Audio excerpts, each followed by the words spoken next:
Magandang gabi mga Kapinoy Chess.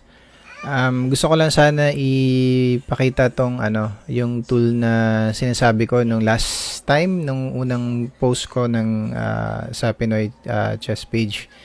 So ito yung app na although AI din ang ginamit ko pang program nito. Marami na kasi may Firebase sa Google, and then meron ding ibang ano pa bang pwede. Merong Copilot, merong ano pa bang merong ano. Pwede ka rin sa Gemini and then sa ChatGPT. Bali, ginamit ko yung AI to create yung parang yung program na to na sa backend niya ano din OpenAI din. Pero yung ano to bali built into dun sa tawag dito. Built into dun sa app. I mean, siya na bahala dun sa mag-create ng API or mag-connect dun sa API na yon. Hindi ko ma-explain ng maayos.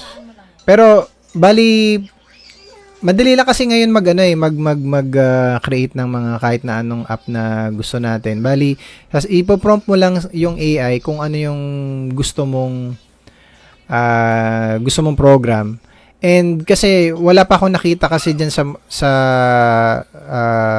na base bukod sa chess base and ano pa ba? Yung mga nag-a-analyze ng mga chess game. Chess base, Fritz, meron din yung Stockfish, 'di ba? Pero kasi ang kulang dun sa mga tools na 'yon is kung paano niya i-interpret into a conversational language. Pero ngayon alam ko yung latest ng chess base meron na Pero hindi pa rin ako kasi gusto ko rin talaga yung move by move. Kaya nag-prompt ako dito kay AI na okay, create me an app. Tapos maraming times ko din to na siguro days din kasi may mga error siya. Then tinetest ko rin. Pero ito na yung final so ang tawag dito sa app na to is Chess Grandmaster AI and AI Analysis. So yung PGN, yung moves ng halimbawa chess game, ipi-paste mo lang siya dito. And then ang features nito is lahat ng mga halimbawa pwedeng plain lang na PGN or yung pina-analyze mo kay ChessBase, pwede mo ilagay dito. Kasi in-instruct ko na si AI na to interpret yung lahat ng mga symbols like yung mga exclamation, yung mga counterplay, yung mga ganun, to interpret it as it is. Kasi initially, nung kinreate ko to, basta na lang siya nag-interpret on sa sarili niyang hindi ang gusto ko kasi tatlo to merong interpret only, interpret enhance, tsaka full reanalysis. So itong interpret only yung madalas na gusto ko lang gamitin kasi gusto ko hindi pa kasi ang AI ngayon ang problema dito sa AI is hindi pa siya ganun ka-mature. So pag minsan kasi naglalagay siya ng sarili niyang nag-hallucinate siya. So, pwede nyo i-research yun. Ang AI nag-hallucinate siya ng mga sarili niyang interpretation. So, minsan mali. Nakalagay E4, E5, biglang nag-C3. Tapos, wala naman pala dun yung yung pyesa. Parang ganun. So, ang sinuggest ko is dapat kung ano as it is, kung ano yung PGN mo with kung ano yung assessment ni ChessBase, lalagyan niya lang yun ng kumbaga ita-translate niya lang yun into an easily understandable language. So etong interpret only, ito yung function nun. Then naglagay na rin ako dito ng English or Tagalog. Yung Tagalog medyo off yung off talaga yung pagkaka-translate niya, hindi talaga siya pulido. So, talagang pag binasa mo is para kang ah, talagang halata mo na AI. So, itong sa interpret only, yun ang ginagawa niya. So, maglalagay lang ako ng PGN dito na, let's say, analyze na PGN or plain na PGN. And then, uh, lalagyan niya ng word, per line ng comment or ng uh, interpretation niya doon. Kasi minsan may, alam ba, bishop C4 tapos may double exclamation mark. Ano niya yun based doon sa interpret niya yun based doon sa symbols. Tapos naglagay na rin ako dito ng ito naman may interpret and enhance, ibig sabihin as is pa rin niyang i-interpret yung PGN pero may additional lang siya doon sa mga variation na wala kang assessment. Let's say yung chess base nag-assess siya, hindi naman, alam ba, tactical analysis, hindi naman lahat ng lines i-analyze ni 'di ba? Pagka yun lang yung pinili mo. Ang gagawin nito is yung line na yon dadagdagan niya ng explanation for that. Maglalagay siya ng yun ang ko lang dito is na prone siya sa hallucination. So minsan talagang hindi pa rin talaga siya ganon ka-accurate. Dito rin sa full reanalysis. So, pwede rin plain lang yung ilagay mo, then siya na mismo meron siyang built-in. Tinanong ko si si AI, so where do you get your analysis? Sabi niya meron din siyang parang sariling datasets na kinukuhanan dun sa mga strategical, tactical and mga common na principles of chess.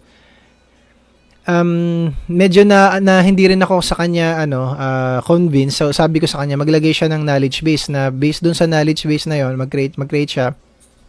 Binabatuhan ko siya ng mga knowledge base ng mga ng chess. Sabi ko ito basahin mo to. Ganun pinapabasa ko niya. Read this and then learn about it. Then put that in your knowledge base, and in your knowledge base when you interpret the PGN, you have to base your interpretation according to the knowledge base. So, ano ba yung mga knowledge base na nilagay ko? Ito, hindi pa kasi gusto ko sana kumpletuhin pa to pero ito pa lang yung currently na nasa kanya. So, kung mababasa, ewan ko lang kung nababasa ba. So, ito, yung knowledge base na nilagyan ko siya ng chess principles and heuristics. So, the AI's analysis is grounded in a deep understanding of established chess principles. A principle is a fundamental truth that serves as the foundation for a chain of reasoning guiding the AI in choosing useful moves.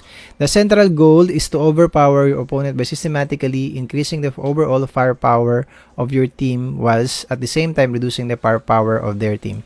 So, naglagay na siya ng sarili niyang interpretation nung chess principles and heuristics. So, ito lang yung mga kinuha ko lang dito sa net, pero binato ko lang din siya kay AI na ilagay niya sa database niya when he is considering the position. So, principle of development. So, one of the best ways to improve the overall niya ng power is firepower ano ba dapat maganda? Improve the overall position. Para sa akin, improve the overall position. Parang ganun.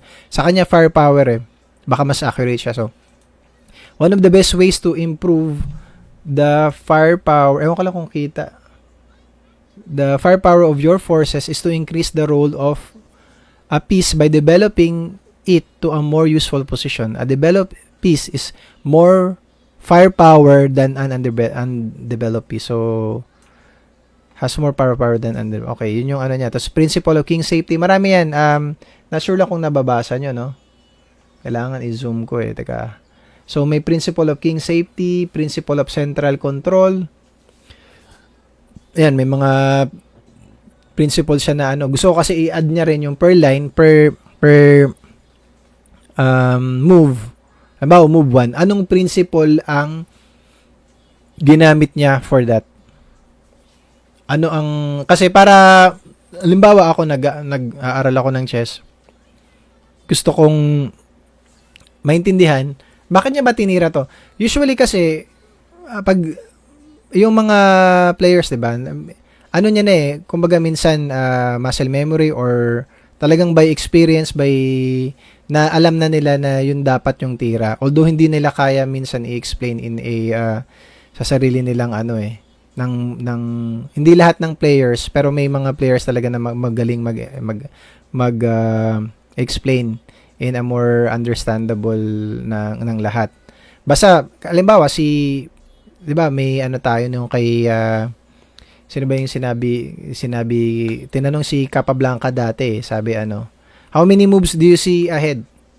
How many moves can you see ahead? Parang ganun. Ang sabi niya, only one, the best move. So, pero pag itatanong mo siya, hindi ang gusto ko sana ano lang sana kung may tao doon na talagang nag-investigate, dapat tinanong sana, explain your tawag dito, your thought process. Bakit mo nasabi na ganun? Na you can only see one, 'di ba? Paano niya bakit ko sinasabi to? Para pag na-explain niya na rin 'yon, at least magkaroon ng idea yung ibang tao paano rin nila gagawin, 'di ba?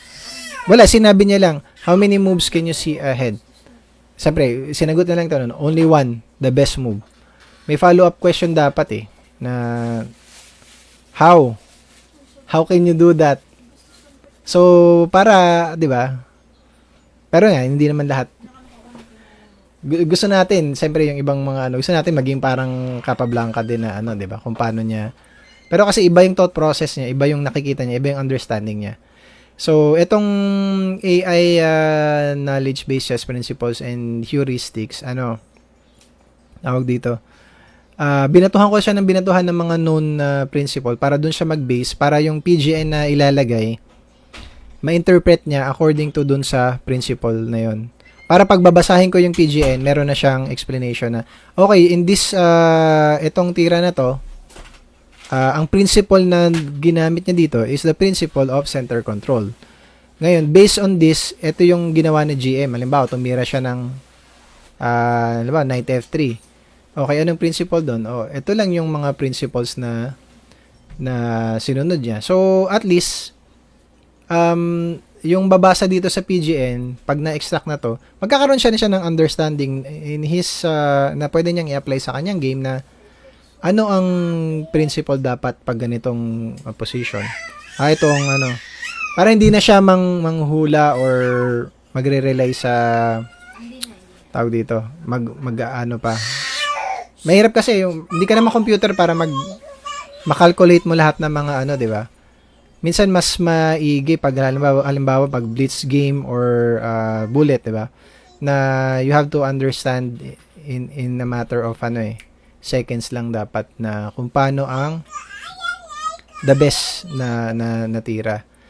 So, dapat meron ka nung mga principles and heuristics. So, ito yung mga nilagay ko. Principles of piece power and coordination. The principle of maximum activity. So, when developing a piece, choose the most active square for it to maximize its role and influence. So, meron pang the principle of the least active piece. Identify your last active piece and find a way to improve its position and role in the game. So, meron tayong the principle of coordination. What is good for one piece is not necessarily good for the team as a whole. Ensure your pieces work together harmoniously. So, the principle of stability. So, marami yan, marami akong nilagay dyan sa database niya Meron pang prophylaxis. So, ano ba ang prophylaxis? It's preventing your opponent's plan is as important as advancing your own. Take this thing out of their ideas before they materialize. So, meron pa ang principle of neutralization. Identify and neutralize your opponent's most active pieces, often by trading them for your less active piece. So, itong mga to, marami yan nilagay ko na talaga dyan sa loob ng kasi hindi ko naman kabisado yan. Para pag i-analyze niya yung PGN na ibabato ko, sasabihin niya na sa akin kung anong principle. Although hindi pa siya hindi pa siya complete. Gusto ko pa siya na tas ito papakita ko lang to yung mga evaluation symbols Meron dito, ayan, makikita mo. Plus equals slight advantage for white. So, alam ni, ano yan, no? Alam ni din ni AI yan. Nasa knowledge base niya na yan na kapag nakita niya sa PGN na may ganito, alam niya na slight advantage. So, pwede niya nang interpret ng mas accurate. Kasi nung una, hindi niya, ini-ignore niya to eh. So, sabi ko sa kanya, please put also in your database na the symbols for the of the PGN. So yan, clear advantage for white, plus minus plus, clear advantage for black. So lahat yan nilagay ko na doon. Ito yung counterplay, nakibasa nyo ba? Meron din to mga move quality symbols. Good move, brilliant move, mistake. Ang idea ko nga ito, gusto ko sanang gawa ng application talaga na sa mobile para kahit sino ilo-load lang nila yung PGN na gusto nilang pa-analyze, din isang ano lang, 'di ba? Pero hindi ko pa kasi alam ko may bayad pa yung ano ba yung may bayad dito? Yung pagka magiging developer developer ng Android. May bayad pa siya para alam mo naman tayo, gusto lang natin doon tayo sa free. And then mostly gusto ko lang gamitin talaga tong app na to for my own commentary, tapos i-upload ko sa YouTube. So yun ang talagang target ko dito na mangyari. Ano ba? So ayan na, teka lang. Thematic and strategic symbols. So ito, development, initiative, so may attack, counterplay, time trouble. So ayan. So ang maganda lang kasi dito talaga sa AI is kaya niyang mag-learn on its own based doon sa datasets. So kung maganda yung datasets na ilalagay mo, the best ang AI para mag-base siya doon sa datasets ng para ma-solve yung problem or magkaroon ng tawag dito. Mag-provide ng solution based doon sa data. So data base lang sa data lang talaga siya nakabase. So kung yung data mo is palpak, wala din. I mean, hindi rin ganoon ka-useful ang AI. Kasi doon lang din siya magbe-base eh. So in terms of chess position analysis, wala pa rin talaga ang makakatalo sa chess base, yung mga engine, mga si Fritz. Wala pa rin. Kaya ang gagawin mo is hybrid. So papa-analyze mo kay chess base and then ipapa-interpret mo kay AI. Yun ang pinaka-the best na nakikita ko. Siguro in the future magkakaroon na rin ng integration yung pwede rin kasi nang ilagay i-upgrade ni Chessbase yung niya software na meron na talaga siyang AI na embedded sa loob. Pero alam ko yung mga latest ngayon meron na, pero hindi ganoon eh.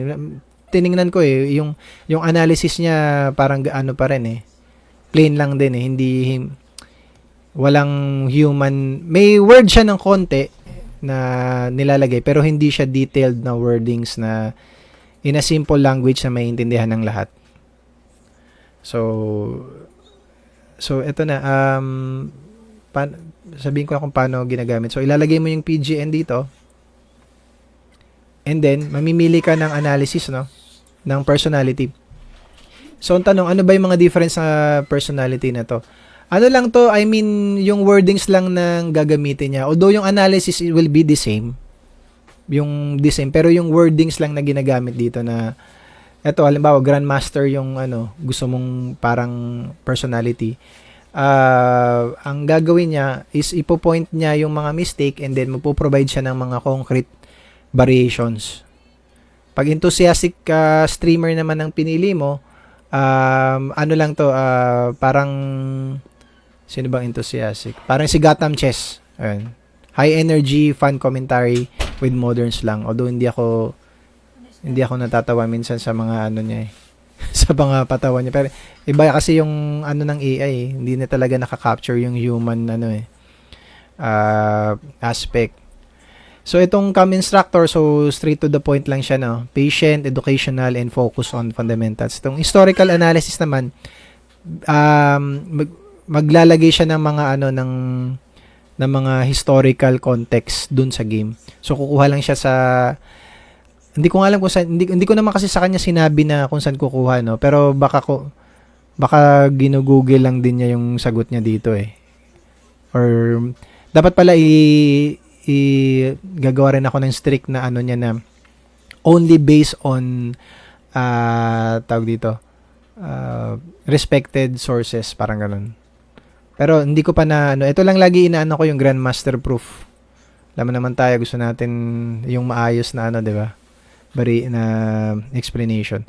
So ito, alam niyo na to, English or Tagalog. Then interpret only is i-interpret niya lang yung PGN as it is. Kung may analysis ka or wala, yun ang ita-translate niya lang ito into a commentary na maintindihan mo. So ito, interpret, enhance, full reanalysis, sinabi ko na yan. Tapos ito, i-click mo lang itong analyze game. And then, So, subukan natin. No? So, halimbawa, itong laban na to. Pa-analyze mo lang na ganun. Magda-draft na siya ng analysis niya. So, ang kagandahan dito is kapag nag-draft na siya ng analysis niya, yung i-create niya is text file na PGN na naka-embed na dun yung mga comments. And then, pag da-download mo, pwede mo na siyang ilagay sa chess.com or sa Lichess for further investigation ng mga niya doon, comments. So, yun lang. Salamat sa pakikinig. Bye.